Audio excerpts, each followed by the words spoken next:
Saya jemput Yang Berhormat Tuan Kesavan Subramaniam. Terima kasih Datuk Yang di-Pertua. Soalan saya nombor 4.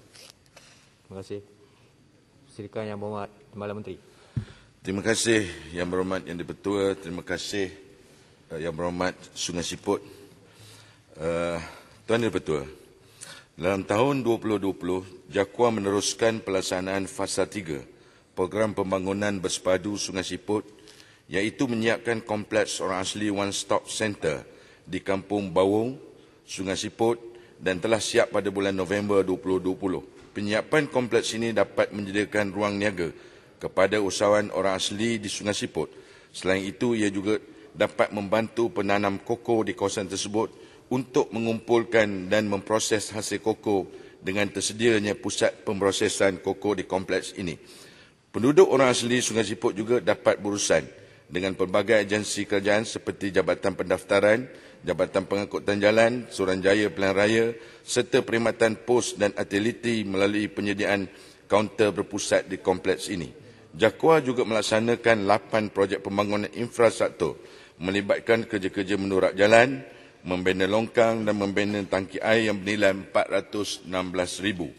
Bagi merancangkan lagi pembangunan ekonomi orang asli di Sungai Siput, JAKUA turut menyediakan peruntukan bagi meneruskan pelaksanaan 3 projek ladang masyarakat orang asli, iaitu tanaman getah melibatkan 3 buah kampung di Pos Piah, iaitu Kampung Teras, Kampung Jentis dan Kampung Cat. Ladang ini disertai oleh 103 orang dengan kelulusan 125.04 hektar. Selain projek Palmo, JAKUA juga melaksanakan projek Hands Holding melibatkan tanaman lada hitam di kampung orang asli, Bestwork dengan memberikan khusus kepada peserta dan memberi bantuan input pertanian. Manakala penduduk di kampung Kembok, Pos Piah disediakan bantuan benih pokok buah-buahan sebagai punca pendapatan sampingan. Kerajaan telah memperuntukkan sebanyak 34.0 juta melalui Jabatan Kemajuan Orang Asli pada tahun 2020 melalui skim bantuan galakan pendidikan SBGP JAKUA sebagai insentif bantuan sokongan pendidikan orang asli melibatkan peringkat tabika, sekolah kebangsaan, sekolah menengah dan institut pengajian tinggi dalam negara. Kerajaan telah memberikan bantuan SBGP JAKUA ini dengan sewajarnya kepada orang asli bagi pembangunan modal insan dari aspek pendidikan tanpa mengira suku etnik, lokaliti dan tertakluk kepada dasar kerajaan, iaitu memberi keutamaan kepada kelompok yang berpendapatan ekonomi rendah B40 di dalam institusi peruntukan yang terhad.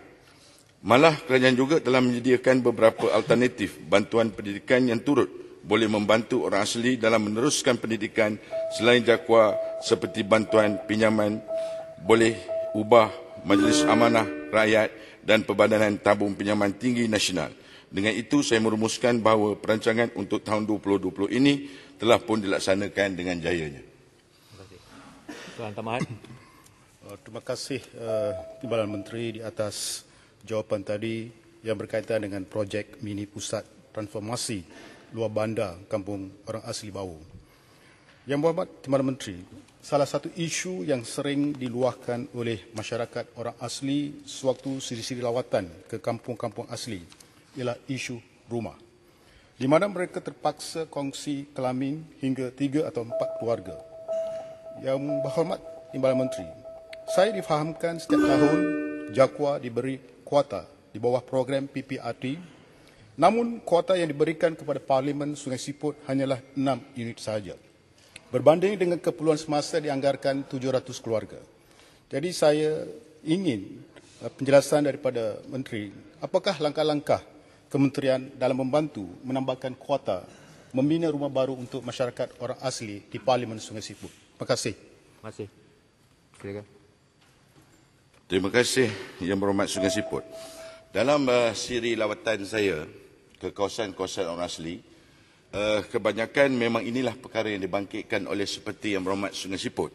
Dan sudah pastilah kita terpaksa mengagih-agihkan peruntukan tersebut, memandangkan kita mempunyai 52,000 lebih ketua isi rumah dan sebahagiannya telah didapati bahawa kita mempunyai kelengkapan yang baik, agak baik, Dan inilah sedang diusahakan bagaimana saya merumuskan bahawa kita di Jaguar akan memohon lebih peruntukan untuk membantu dari segi perumahan, jalan, air dan elektrik. Yang terpaksa kita menggunakan sistem-sistem berlainan di perhampiran kampung-kampung. Kerana sistem-sistem ini disebabkan oleh terlalu jauh ke dalam. Umpamanya di Kelantan, di Perak, di Pahang, ini merupakan kawasan orang asli yang mempunyai hubungan yang amat jauh sekali. Yang terpaksa kita lalui berbagai-bagai rintangan dan terpaksa menggunakan kenderaan ekstrim untuk memasuki ke kawasan-kawasan ini. Jadi dalam soal ini, sebenarnya masyarakat orang asli ini dia suka berpindah randah, yang berhormat dan betul. Dia suka berpindah randah dan dalam keadaan inilah sebenarnya kita terpaksa mengeluarkan peruntukan yang lebih lagi untuk membina rumah-rumah mereka ini, kerana apabila mereka berkeluarga saja, mereka akan buka penempatan baru. Dan ini yang kalau kita tarifkan sebagai 52 ketua isi rumah, tetapi sebenarnya yang perpindahan ini telah melebihi angka itu yang terpaksa dari semasa ke semasa kita lalui untuk membuat siasatan-siasatan tertentu. Terima kasih yang berhormat membangkitkan perkara ini, dan ini amat prihatin bagi pihak Jaguar sebenarnya. Terima kasih. Terima kasih.